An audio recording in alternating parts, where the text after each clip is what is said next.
안녕하십니까. 신의균의 국방TV 시큐리티 뉴스입니다. 자, 오늘도 북한 이야기와 그리고 우리 문재인 전 대통령에 대해서 지금 미국 VOA, 미 국무부 관영 매체죠. 미 국무부 관영 매체 VOA가 메인에 어마어마하게 걸어놓고 그러면서 이 휴먼 라이트 워치 그리고 미국의 저명한 법조인 그리고 북한 인권 사무총장 등등을 빌어서 문재인 대통령을 비롯한 전 정권 핵심 인사들 법정에 세워야 된다. 그리고 그거 한국 법정뿐만 아니라 국제형사재판소에 세워야 된다. 이런 주장들을 어마어마하게 크게 하는데 와, 큰일 났네요. 어떡합니까 그분? 자, 어떤 내용인지 북한 소식 들어가고 그리고 그 다음에 알려드리겠습니다. 신의균의 국방TV 구독, 알림, 좋아요 눌러주십시오. 2022년 가을은 북한 독재 정권의 생사가 갈리는 운명의 시간이 될 것 같습니다. 중국이 북한을 도울 여력과 명분이 점점 사라지고 있는 가운데 미국이 올해 북한이 최악의 식량 위기에 처할 것이라는 경고를 내놨습니다.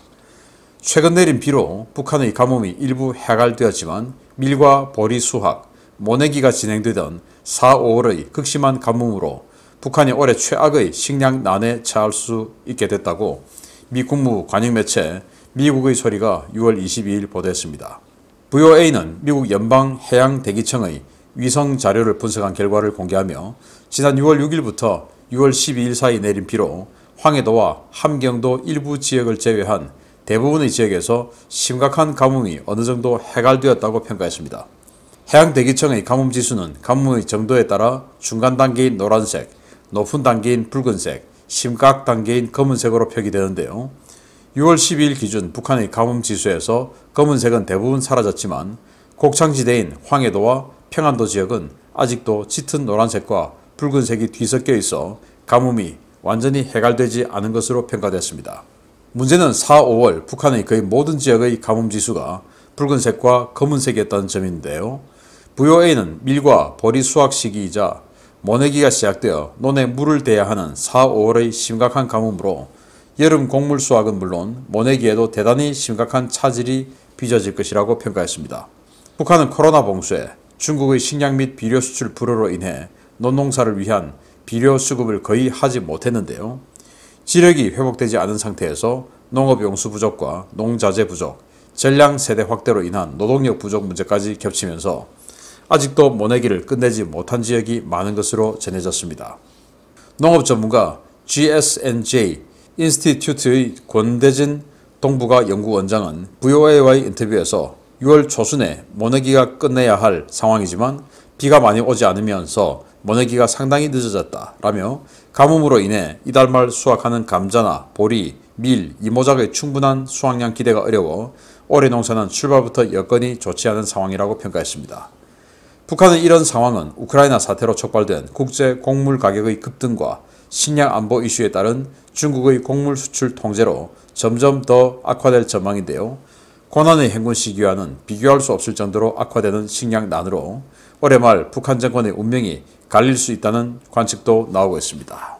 자, 지금 6월달 되어서 장마철 들어간다 하면서도 사실 우리도 지금 비가 많이 오지는 않고 있습니다.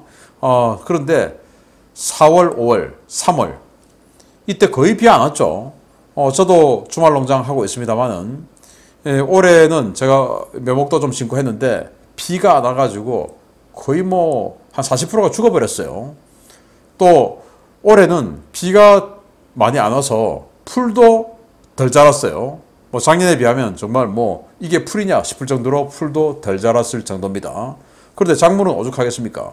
근데 옥수수, 북한 사람들 많이 먹는 게 옥수수죠. 근데 옥수수 심어서 옥수수는 물을 많이 줘야 되는데 줄 물이 없죠. 그럼 지금 옥수수 6월 달에 수확을 이제 하는 시기인데 옥수수 수확 제대로 안 되겠죠. 거기다가 보리 마찬가지로 수확 제대로 안 되고 그리고 감자 다 지금 제대로 안 되는 겁니다. 그걸 가지고 생존을 하고 가을 추수, 쌀 농사 추수할 때까지 기다려야 되는데 그게 안 되는 거죠. 쌀도 마찬가지입니다. 모내기 하려면 논에다가 물을 갖다가 이만큼씩 대야 되는데 물댈 물이 없다. 그래서 모내기를 아직도 못 맞췄다. 모내기를 아직도 못 맞추면 이게 됩니까? 그래서 그러면 국제사회의 지원을 받으면 되냐? 그것도 안 되죠. 왜? 우크라이나 전쟁으로 국제 곡물 가격이 급등했으니까. 여기 미국 기상대기청의 자료예요. 그래서 우리나라도 지금 뭐 사실 심각합니다. 그런데 북한 여기 이 벨트, 여기가 바로 황해도, 곡창지역 아니겠습니까? 여기 지금 가뭄지수가 굉장히 높다.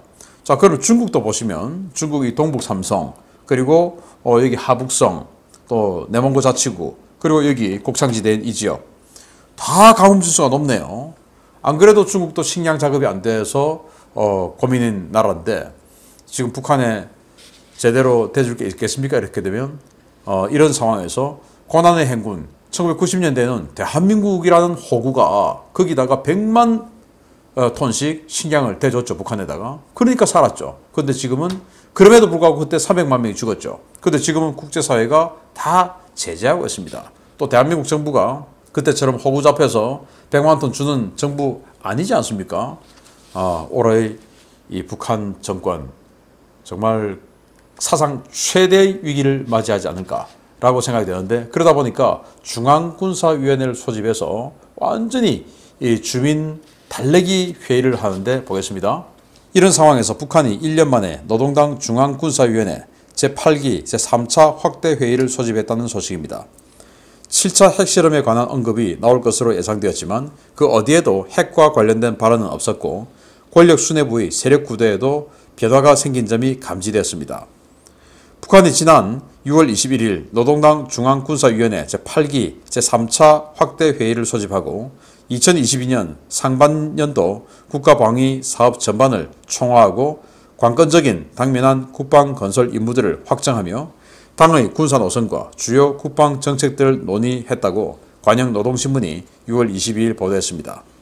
김정은이 직접 주재한 이번 회의에는 국방성과 총참모부, 당인민군위원회, 각급 부대 지휘관, 참모부와 정치부, 무력기관 내 당 조직들의 주요 인사들이 참석했는데요. 핵실험 관련 언급이 나올 것이라고 예상과 달리 관련 언급은 전혀 나오지 않았습니다.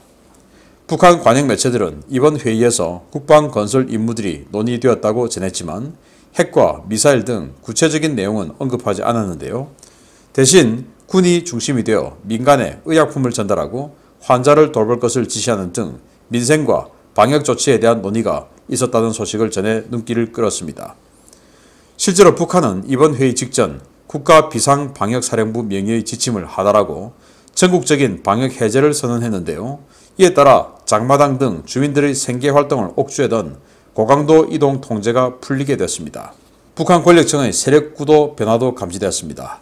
노동신문이 공개한 사진을 보면 이날 회의의 메인 테이블에는 중앙의 김정은을 중심으로 김정은 우측에 박정천 당비서와 류영길 국방상이, 김정은 좌측에는 조영원 당비서와 리태섭 총참모장이 앉았습니다.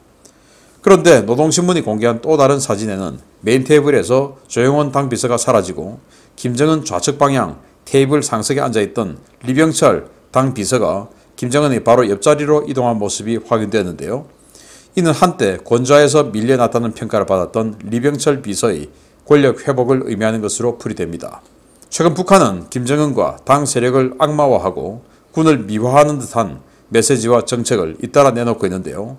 이런 상황에서 박정천과 리병철로 대표되는 군부의 위상 강화, 그리고 군부 위상 강화와 함께 이루어진 민심 잡기가 무엇을 의미하는 것인지 관심을 갖고 지켜봐야 되겠습니다. 자, 이 중앙군사위원회 회의하기 직전에 전국적으로 방역 통제를 해제했습니다. 그래서 장마당도 가도 되는 거예요, 이제는. 방역 통제 해제하니까 당연히 민심이 기분 좋죠. 그래서 이 중앙군사위원회 앞에 그런 조치를 내놨다라고 하는 것은 군인들의 이미지가 살짝 좋아지는 효과가 나올 수도 있는 겁니다. 그런데 노동당 회의를 할 때, 정부 내각 회의를 할 때, 또 김정은 명의의 지시 이런 것들은 민생을 계속 악화시키는 이런 조치들만 내놓고 있죠. 그래서 김정은을 악마화하는데 군인들은 쌀을 수입해 오는 등 좀 좋은 사람들이다 라는 인식을 주려는 것인가요? 자, 그런데 여기 보시면 김정은 앉아있죠. 박정천 있습니다. 그리고 조영원이 있습니다. 그런데 여기도 보면 김정은, 박정천, 조영원이 있습니다. 여기 뒤통수 보이는 사람, 이 사람이 리병철이에요. 리병철. 그런데 다음 사진 보니까 또 김정은, 박정천 있습니다. 그런데 여기 조영훈이 있어야 할 자리에 조영훈이 아니고 리병철이 앉았습니다. 이런 것을 봤을 때 뭐 이거 하나 가지고 뭐 리병철이가 급부상하고 조영훈이 아웃됐다 이렇게 평가할 건 아니지만 리병철이가 건재하다라는 정도로는 해석할 수 있고, 그러면은 박정천은 뭐 지금 뭐 건재한 거 누구나 알고 있고, 그리고 박정천과 더불어서 이 쌍두마차 군부 세력이었던 리병철까지도 이렇게 등장하니 이 군부 세력이 당 권력 중심의 당뇨보다는 지금 현재 훨씬 더 강하지 않을까라는 이런 권력 구도를 좀 볼 수가 있는데요. 아무튼 뭐 서로 좀 싸우기 바랍니다. 자, 이런 상황에서 이런 북한에 정말 사랑을 보내지 못해서 안달을 했던 정권이 있었습니다. 그 정권에 대해서 국제적으로 문제 제기에 나섰고 법정에 세워야 된다라고 하는데 누구겠습니까? 문재인 전 대통령과 그의 측근들에 대해서입니다. 놀라운 소식인데 보겠습니다. 대통령 하나 바뀌었을 뿐인데 나라가 빠르게 정상화되고 있는 것을 느끼고 있습니다. 국가가 국가의 임무를 다하지 않아 억울하게 희생된 해수부 피살 공무원 사건에 이어 탈북민 강제 북송 사건에 대한 조사가 본격화되면서 국제사회도 이에 호응하고 있습니다. 미 관영 매체에서 해당 사건 관련자들에 대한 국제법 처벌을 언급하고 나서 주목됩니다. 최근 한국의 윤석열 대통령이 탈북 어민 강제 북송 사건과 서해 공무원 피살 사건에 대한 조사 필요성을 언급하며 관련 행동에 나선 것은 한국이 헌법 질서와 국제법 수호 의지를 바로잡는 환영할 만한 일이며 한국은 관련 사건을 철저히 조사해서 국제사회에 내놓아야 한다고 미 국무부 관영 매체 VOA가 6월 22일 밝혔습니다. VOA는 세계 최대의 인권보호단체인 휴먼 라이츠 워치가 현지 시각 6월 21일 전해온 공식 성명을 소개했습니다. 휴먼 라이츠 워치는 한국의 윤석열 대통령은 최근 과거 문재인 정부가 북한을 달래기 위해 내린 결정과 매우 다른 결정을 내렸고 윤 대통령의 이 같은 일은 매우 옳은 일이다 라고 평가했습니다. 휴먼 라이츠 워치는 이제는 문재인이 북한에 대해 얼마나 비겁했는지, 더 나아가 남북 정치적 대화 재개를 위한 헛된 시도 과정에서 북한 지도자 김정은을 달래기 위해 무슨 짓을 했는지 관련 기록을 밝히고 모든 것을 바로잡을 때다 라고 지적했습니다. 휴먼 라이츠 워치는 공식 성명에서 문을 직접 언급하며 강도 높은 비판을 이어갔습니다. 휴먼 라이츠 워치는 강제 북송된 2명은 체형되었거나 수용소에 보내졌을 것이다 라며 한국 법원에서 그들에 대한 재판을 했더라면 최소한 공정성과 적법성이 보장되었을 것이고, 인권 변호사라는 문은 그 점을 인지했어야 했지만 그렇게 하지 않았다 라고 비판했습니다. 또 문은 안타까운 선원 2명의 생명을 북한과의 우호적 관계를 위한 교환의 기회로 여긴 것 같다 라며 한국의 당시 집권 세력의 매우 부도덕한 이 같은 조치는 북한 주민에게 사형을 선고한 것과 다름없다 라고 맹비난했습니다.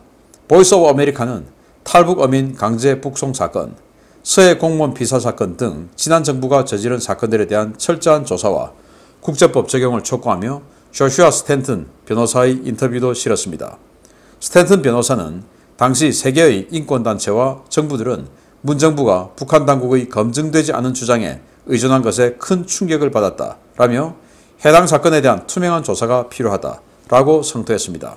스탠튼 변호사는 전직 인권 변호사라는 그 대통령을 둔 정부의 그런 행태는 유엔 난민협약, 유엔 고문 방지 협약 등 한국 안팎의 인권 관련 국제법을 여러 개 위반했다는 사실을 강하게 시사한다 라며 한국 정부는 철저한 조사를 통해 상세한 사건의 전말을 한국뿐만 아니라 국제사회 앞에 내놓아야 한다 라고 지적했습니다. 이와 관련해 그레그 스칼라튜 미국 북한인권위원회 사무총장 역시 별도의 성명을 내고 윤석열 대통령의 이 같은 조치는 한국 새 정부의 책임있는 지도력을 보여주는 것이자 법치 회복을 위한 노력으로 받아들여진다 라고 평가하며 지난 정권의 유엔 난민협약 위반, 1967 인권의정서 위반, 한국 헌법 위반에 대한 철저한 조사와 투명한 정보 공개가 필요하다라는 입장을 내놓았습니다. 보이스 오브 아메리카의 이 같은 움직임은 탈북 어민 강제 북송 사건, 서해 공무원 피살 사건, 대북 전단 관련 단체 탄압 등 지난 정부의 국제법 위반 혐의에 대한 미국과 국제인권단체들의 큰 관심을 보여주는 것인데요. 이미 직권남용과 직무유기, 형법상 살인, 공동정범 혐의를 받고 있는 문과 이전 정권 관련자들, 사건의 진상이 드러나면 북한이나 중국 외에는 그 어디에도 도망칠 곳이 없을 것 같습니다. 여러분들 기억하시죠? 2019년 오징어잡이 배가 왔는데 그게 어민 2명이 타고 있었고 북한에 그 오자마자 북한 당국이 우리에게 항의하고 빨리 북한 보내라. 그들은 16명을 죽인 살인자다. 라고 이야기했습니다. 16명을 이 작은 배에서 2명이 다 죽였다라는 겁니다. 그러면서 옷도 깨끗하고 이게 있을 수 있는 일입니까? 그런 북한의 주장을 한번 필터링 해보지도 않고 바로 보내줘 버렸죠. 안대 채워서. 그래서 안대를 벗고 판문점에서 안대 벗으니까 털썩 주저앉았다는 거 아닙니까? 북한 군관들 보이니까. 이런 과정을 JSA 경비하는 장교가 중령이 청와대 안보실 1차장이었던 김유근에게 직보하는 이런 이거 보고책이 완전 다 무시한 거죠. 이런 행태까지 보았습니다. 그 말은 청와대의 지시였다. 이거 아니겠습니까? 자, 그리고 서해 공무원 피살 사건. 서해 공무원이 우리 해수부 공무원이 3시간 동안 살아있었다라고 지금 밝혀지고 있죠. 그럼에도 불구하고 방치했죠. 어떻게 됩니까? 살인방조죄 아니면 공동전범죄 살인에 대한 라고 법조인들은 이야기하고 있습니다. 자, 그러면서 조슈아 스탠튼 같은 이 조슈아 스탠튼은 미국 유명한 법조인인데 백악관이나 정부에 이 법률 자문을 한 사람이에요. 이 사람이 결국 한국 법정뿐만 아니라 국제사회 앞에도 내놓아야 한다. 그 말은 뭐냐? 국제형사재판소 세워야 된다. 그 말 아닙니까? 그래서 문재인을 이 네덜란드 헤이그에 있는 세베닝겐 유엔 교도소에 집어넣어라. 여기는 구치소와 교도소가 겸하고 있어요. 재판받을 기간 동안은 구치소 아닙니까? 넣어라. 이 말이에요. 그래서 제가 찾아봤습니다. 저희 사무실에서 찾아보니까 근데 시설이 너무 좋아요. 이게 지금 시설이에요. 여기는 인터넷도 됩니다. 그래서 문 전 대통령 뭐 그냥 이제 잊혀지겠다라고 해놓고 뭐 지금 뭐 하루에 페이스북 또 인스타그램 마구마구 업로드하고 있는 헤비 업로드가 됐는데 여기 인터넷 되니까 여기에서 인스타그램 업로드 하면 되겠네요. 또 여기 잔디바 있는데 그 구석에다가 상추도 좀 심고 허락해 줄지 모르겠지만 자, 그런데 저는 여기에다가 추가로 이것도 조사해야 된다. 2018년도에 정경두 당시 국방장관 있을 때 어떻게 했습니까? 한국 해군의 광개토 대항함, 한국 해경의 5001함, 일본 근해에 있는 대화태 의장까지 그냥 미친 듯이 달려가가지고 북한 어선을 구조를 했죠. 근데 그게 북한 어선을 구조한 건지 탈북하고 있는 북한 어선을 체포해서 북한에 넘겨준 건지 어떻게 합니까? 그걸 체증하러 온 이 P1 일본 해상 초계기에 대해서 광개토 대항의 공격용 레이더를 조사를 했죠. 그 말은 공격용 레이더를 조사한다는 것은 그 다음에 버튼 누르면 미사일 날아간다 이 말입니다. 그래서 그 과정에서 이제 한일 간의 외교적 마찰이 불거졌고 그래서 지금까지 한일 간의 어마어마한 감정 싸움에 들어간 단초가 바로 그 사건인데 그 사건을 한 그 어선이 북한에서 뭔가 사건을 저지르고 도망을 나오던 망명을 하기 위해서 나오던 그게 일본으로 망명하든지 대한민국으로 망명하든지 망명을 하기 위해서 나오던 사람들이 아닌가. 그런데 북한의 지시를 받고 한국 해군의 1함대 광개토 대항함 그리고 한국 해경의 동해경찰서 소속의 5001함 삼봉호 두 척이 열심히 달려가서 체포해서 북한에 보내주는데 그걸 일본이 들여다보니까 야 꺼져. 우리 지금 상전 지금 명령 수행하고 있는데 뭐야 이거 꺼져 하면서 공격 레이더를 조사한 게 아닌가 라고 저는 의심을 합니다. 그냥 그 군사적인 지식이 약간 있는 상태에서 의심을 하는 거예요. 그게 아니라면 우방국 초계기에게 시대공, 함대공 미사일을 쏘는 그 레이더를 조사한다. 이거 있을 수 없는 일이에요. 그래서 이것까지도 조사해서 문정부 하에 일본과 싸우면서까지 그러면서 대한민국 국익이 얼마나 훼손됐겠습니까? 그렇게 대한민국 국익을 훼손하면서까지 북한에게 충성하고 또 전혀 개연성 없는 너무나 논리성이 부족한 2명이 16명을 죽었다. 근데 그게 이제 김정은 암살 모의 사건의 연루자다. 라고 지금 나중에 뭐 정보들이 나오고 저도 그 관련한 소식을 올려드렸었는데 그런 사람들이기 때문에 북한 당국이 완전히 분노를 했고, 왜? 최고 존엄을 갖다가 죽이려고 하는 이런 조직 일원이었으니까. 그래서 정말 인권 변호사라는 자가 있는 정부가 너무나도 반인권적인 그런 행위를 하고 사형을 당하는 게 뻔한 북송을 시켜버렸다. 그리고 해수부, 우리 공무원, 우리 선량한 공무원을 자진 월북자로 몰아붙이면서 북한의 행위를 덮으려고 그렇게 노력했다. 이런 것들 다 밝혀내서 우리 정부가 운영하는 우리 교도소, 그리고 국제형사재판소 ICC가 운영하는 이 네덜란드의 교도소에 반드시 넣어야 정의가 다시 살아나지 않을까라는 생각을 저만 하는 걸까요? 지켜보고 또 진행되는 소식들 계속 알려드리겠습니다. 구독, 알림, 좋아요 눌러주십시오. 마치겠습니다. 감사합니다.